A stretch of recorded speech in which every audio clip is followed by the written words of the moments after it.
नमस्ते मित्रांनो, मी अमोल कांबळे आज आपल्या पुढे एक नवीन विषय घेऊन आलेला आहे. आपण आज बघणार आहोत की भारतातील प्राचीन पर्वतरांगा. यामध्ये जी पर्वतरांग मी आज घेतलेली आहे तिचं नाव आहे अरवली पर्वतरांगा.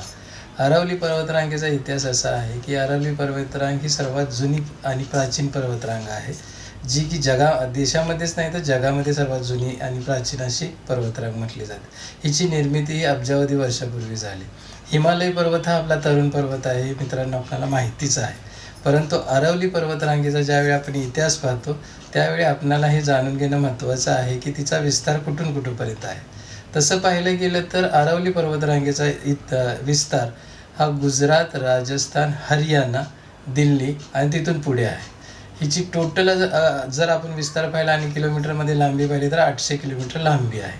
दुसरी गोष्ट आहे की ह्या पर्वतरांगेमध्ये काय काय आहे, तर ह्या पर्वतरांगेमध्ये सर्वात उंच गुरुशिखर 1722 मीटर हे कुठे आहे तर माउंट आबू राजस्थानमध्ये आहे. ह्याच्यामध्ये खनिज संपत्तीही भरपूर आहे. खनिज संपत्तीमध्ये आपण विचार केला तर तांबे, झिंक आणि संगमरवर या ठिकाणी जास्त प्रमाणात भेटतं. दुसरा आपण विचार केला तर ह्यामध्ये नद्या कोणत्या आहेत, एक लुनी नदी आहे, दुसरी बनास नदी आहे. लुनी नदी हिचा काय आहे विस्तार तर ही पुढे पुढे जाते आणि अरबी समुद्राला मिळते.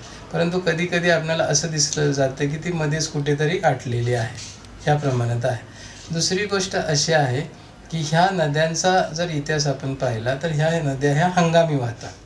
हंगामी वाहण्यामुळं ही जास्त प्रमाणात याला पाणी नसतं. त्याच्यानंतर आपण आणखीन काय पाहिलं जातं ते अरवली पर्वतरांगेमध्ये दुसरं काय आहे तर ह्या पर्वतरांगा ह्या कशा उंचीनं छोट्या आहेत. मग ह्याला काय म्हटलं जातं, फोल्ड पर्वत म्हटलं जातं. कारण काय झालं की ह्या अब्जावधी वर्षाची ह्याची निर्मिती आहे, त्यामुळे ह्याची झीज जास्त प्रमाणात झालेली आहे. परंतु ह्यामध्ये जर दुसरी वनस्पती झाडं वगैरे म्हटली तर भरपूर प्रमाणात आहे. इथून औषधिक वनस्पतीसुद्धा घेतल्या जातात, संशोधनाला लोक येतात आणि तिथं संशोधन भरपूर प्रमाणात चाललेलं आहे.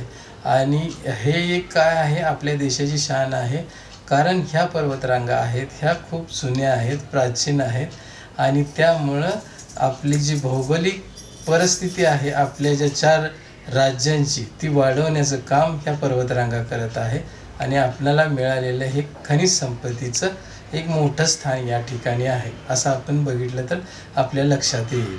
म्हणजेच आपण आज काय पाहिलं तर अरवली पर्वतरांगा. इथून पुढेही असं आपण छोटे छोटे एक व्हिडिओ घेऊ आणि तुम्हीही मला सजेस्ट करा की मी कशावरती बोललं पाहिजे. तर इथं आपण थांबूया. यापुढे आपण दुसरा व्हिडिओ कंटिन्यू करू. त्यामध्ये तुम्ही कमेंट्स टाका, मला कुठला व्हिडिओ घेतला पाहिजे असं तुम्ही सांगा. नक्की आपण त्यावरती नवीन व्हिडिओ करू.